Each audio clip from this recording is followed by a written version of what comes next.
பாலைவன ஜமீன்தார்கள் சீரோடும் சிறப்போடும் வாழ்ந்த அரண்மனையின் மிச்சங்கள் அறந்தாங்கி செல்லும் வழியில் பாலைவனத்தில் உள்ளது. 18ஆம் நூற்றாண்டின் இறுதியில் கட்டப்பட்ட எழில்மிகு அரண்மனை தனது கடந்த கால நினைவுகளை அசை போட்டுக் கொண்டு மௌனத்துடன் உள்ளது. கந்தர்வக்கோட்டை ஜமீன் பண்டாரத்தார்கள் பாலைவனம் ஜமீன்களின் பங்காளிகள் ஆவார்கள். பாலைவனம் பண்டாரத்தார் பற்றிய கல்வெட்டு ஒன்று சுனையக்காட்டில் கண்டெடுக்கப்பட்டுள்ளது. இந்த கல்வெட்டு சுனையக்காட்டில் உள்ள கிணற்றில் உள்ளது. தரையோடு அமைந்த செம்பராங்கல் பாறையில் இந்த கிணறு எடுப்பிக்கப்பட்டுள்ளது. இந்த கிணற்றின் நீர்மட்டம் மழைக்காலத்தை போன்றே வெயில் காலத்திலும் சமநிலையில் உள்ளதே இதன் சிறப்பாகும். இதனால் இதை சுனை என்று மக்கள் அழைக்கின்றனர். கிபி 1687 இந்த கிணற்றை விஜய அருணாச்சல வணங்காமுடி பண்டாரத்தார் பிரதிஷ்டை செய்தார் என்பது கல்வெட்டின் மூலமாக தெரிய வருகிறது.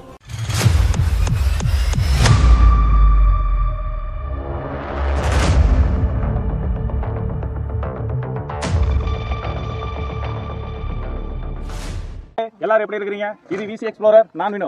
ஓகே மக்களே, இன்னைக்கு நம்ம எங்க வந்திருக்கோம்னு பாத்தீங்கன்னா புதுக்கோட்டை மாவட்டத்துல பாலைவனம் அப்படின்ற ஊர்ல இருக்கக்கூடிய பாலைவன பங்களா, அதாவது பாலைவன ஜமீன், அந்த ஜமீனுக்கு தான் நம்ம வந்திருக்கிறோங்க. அதை பாருங்க. ஓகே மக்களே, இது பாருங்க, இதுதான் வந்து இந்த ஜமீனுடைய முகப்பு. இந்த ரெண்டு பக்கம் பாருங்க, பார்க்கறதுக்கு ஒரே மாதிரி இருக்கு, சேமா இருக்கு. ஸோ இதில் பாருங்க, அந்த யாழி எல்லாமே எவ்வளோ ஒரு நுட்பமாக அழகாக செஞ்சுருக்கிறாங்கன்றதை பாருங்க. ஸோ இதில் இருக்கிற கலர் எல்லாமே கிட்டத்தட்ட ஒரு 300 வருஷத்துக்கு முன்னாடி அடிக்கப்பட்ட கலரு. பட் இன்னைய வரலையும் அந்த கலர் குறையாமல் போகாமல் அப்படியே இருக்குது பாருங்க.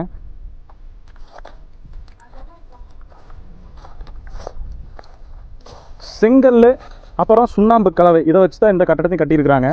இந்த செங்கலோட சைஸை பாருங்கள், ரொம்ப ரொம்ப சின்னதாக இருக்குது.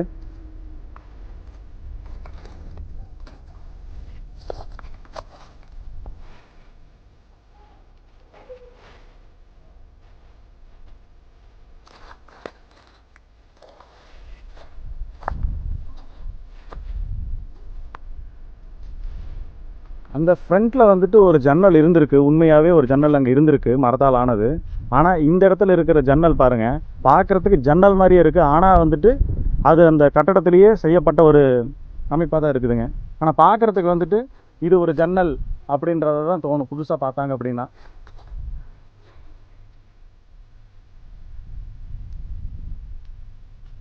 மேலே யாழியினுடைய சிற்பம் எல்லாமே பார்க்குறதுக்கு ரொம்ப அழகாக இருக்குது பாருங்கள்.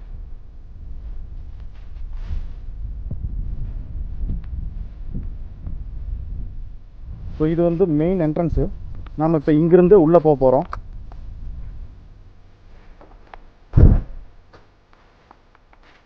எல்லாமே இப்போ புதர் மண்டி போயிடுச்சு. அதனால் வந்துட்டு பார்த்திங்கன்னா ஒரு சில இடத்துக்குள்ளால நம்மளால் போக முடியலைங்க.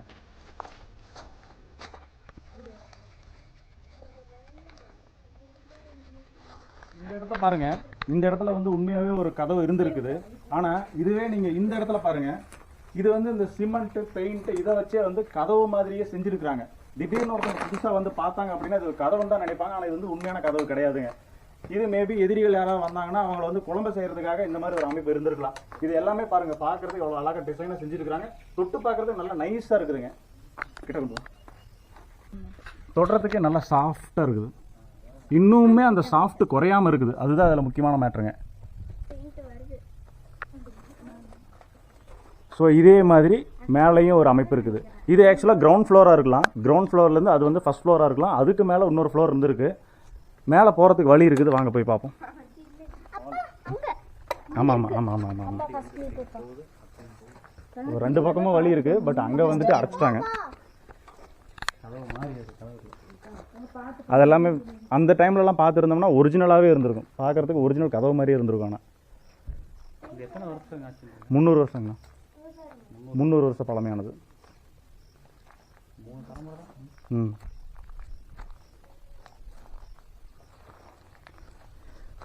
ஓகே, இப்போ நம்ம மாடிக்கு போகலாம் வாங்க. இந்த மாடி படி பாருங்க, அப்படி நல்லா எவ்வளோ ஒரு ஷைனிங்காக இருக்குது. இது அந்தளவுக்கு ஃபினிஷிங், அதாவது ஒரு பளிங்கு கற்கள் வச்சு பண்ணால் எப்படி இருக்கும் அந்தளவுக்கு நல்லா ஷைனிங்காக இருக்குது. ஸோ அது இத்தனை வருஷம் கழிச்சு இன்னமும் இப்படி இருக்குது அப்படின்னா அப்போ போட்ட புதுசில் இது எப்படி இருக்கும் அப்படின்றத நீங்கள் பாருங்கள். இது வந்துட்டு ஒரு கண்ணாடி டிசைன், அப்படி இல்லை அப்படின்னா கற்களை வச்சு ஏதாவது டிசைன் பண்ணி இருந்ததா இருக்கலாம் ஏர் வென்டிலேஷனுக்காக. இப்போ அங்கே ஆனால் எதுவுமே இல்லை. இப்போ நம்ம வந்து ஃபர்ஸ்ட் ஃப்ளோருக்கு வந்திருக்கிறோம். பட் இதுக்கு மேலே நான் போக முடியாது, போனால் கீழே விழுந்துருவோம். இது கிரவுண்ட் ஃப்ளோரு. இப்போ நம்ம நிற்கிறது வந்து பார்த்தீங்கன்னா ஃபர்ஸ்ட் ஃப்ளோர். ஸோ இங்கே எல்லாமே ஒரு கட்டடம் இருந்திருக்கு, நாளடைவில் அழிஞ்சிருச்சு. பாப்பா நீங்க என்ன இவ்வளவு தைரியமா ஏறிட்டு இருக்கீங்க மேல? தள்ளிக்கங்க.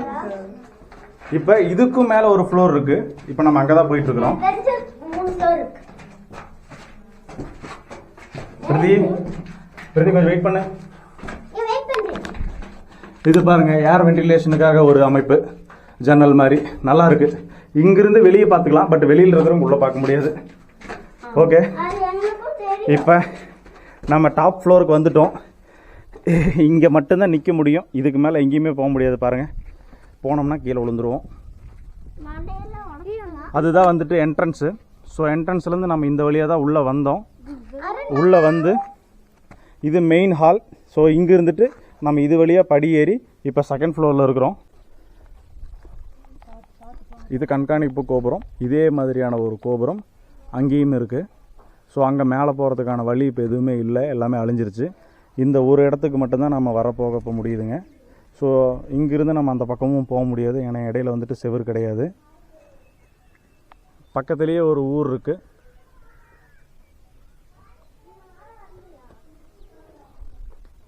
நல்ல ஒரு அற்புதமான கோட்டை. இந்த கோட்டைக்கு சொந்தமான ஒரு சிவன் கோயிலும் இருக்குது.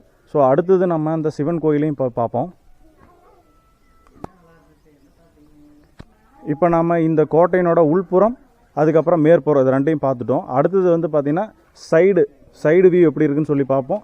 அடுத்தது பேக் சைடு பின்புறம் எப்படி இருக்குதுன்றதையும் போய் பார்ப்போம் வாங்க. இப்போ நம்மளாம் அரடி செவுரு வைக்கிறதுக்கே ரொம்ப யோசிக்கிறோம். ஆனால் இங்கே பாருங்கள், கிட்டத்தட்ட 2 அடி இருக்குது செவுரு.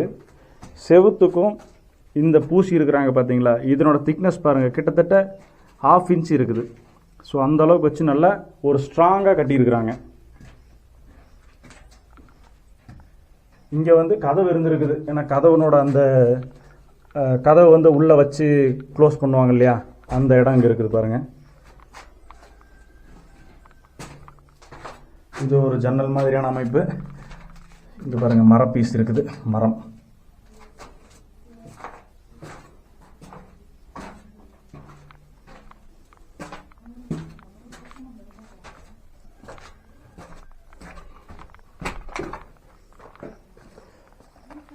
இப்போ இந்த கோட்டைக்கு பின்னாடி போகிற ஒரு வழி இருக்குது, வாங்க போய் பார்ப்போம்.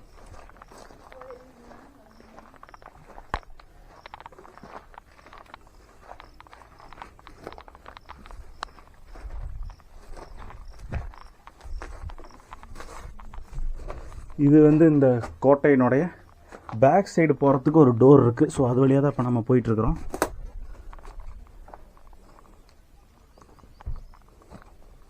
ஸோ நம்ம இப்போ வந்துட்டோம். இது வந்து பார்த்திங்கன்னா இந்த கோட்டையினோட அப்படியே பேக் சைடுங்க. இது எல்லாமே பாருங்கள் கருங்கல் மாதிரி தெரியல. இந்த பேஸ்மெண்ட் போட்டிருக்கிறாங்க இல்லையா, இது வந்து கருங்கல் மாதிரி தெரியல. இது என்ன கல் அப்படின்றது உங்களுக்கு தெரிஞ்சால் கண்டிப்பாக கமெண்ட் பாக்ஸில் கமெண்ட் பண்ணுங்கள், நான் தெரிஞ்சுக்கிறேன். ஸோ இதுவுமே வந்து பார்க்குறதுனா நல்லா சிவப்பு கலரில் இருக்குதுங்க. இதனோட பேஸ்மெண்ட்டை நல்லா ஹைட்டாக போட்டு இவ்வளோ பில்டிங் வந்து கட்டியிருக்கிறாங்க. ஸோ நம்ம உள்ளே பார்த்துட்டோம், பின்புறம் பார்த்துட்டோம். இப்போ அப்படியே சைடு வியூ பார்த்துக்கிட்டு வெளியே போகலாம் வாங்க.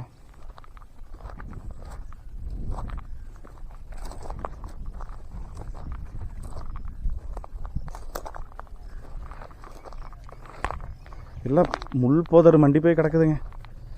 என்ன பண்ணுறது, ஆசையாக கட்டுறாங்க. ஆனால் பராமரிப்பு இல்லை அப்படின்னா எவ்வளோ ஆசையாக கட்டினாலுமே அது வேஸ்ட்டாக போயிடுதுங்க.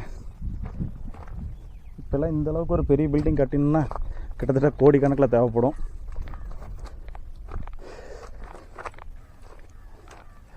மரமெல்லாம் முளைச்சி கிடக்குது பாருங்கள், பில்டிங்கை பொழந்துக்கிட்டு.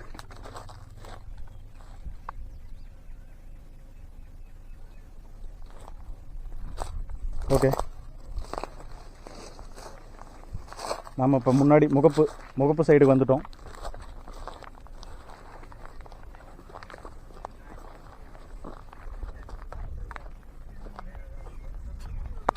ஓகே மக்களே, இன்னைக்கு இந்த பாலைவன ஜமீன் கோட்டையை நம்ம பார்த்துட்டுங்க. பார்க்கறதுக்கு ரொம்ப அற்புதமாக இருக்குதுங்க. கூகுள் மேப்பில் இதனுடைய லொக்கேஷன் நான் கொடுக்குறேங்க. கண்டிப்பா மீதி இருக்கிற இந்த கோட்டையும் அழியறதுக்குள்ள ஒரு டைமாவது வந்து விசிட் பண்ணி பார்த்துருங்க. இந்த மாதிரியான கட்டடக்கலைகள்லாம் நம்ம தமிழ்நாட்டில் இருந்திருக்குது அப்படின்றத நீங்களும் தெரிஞ்சுக்குவீங்க. இந்த கோட்டைக்கு உரிமையான இன்னொரு சிவன் கோயில் இருக்குதுங்க.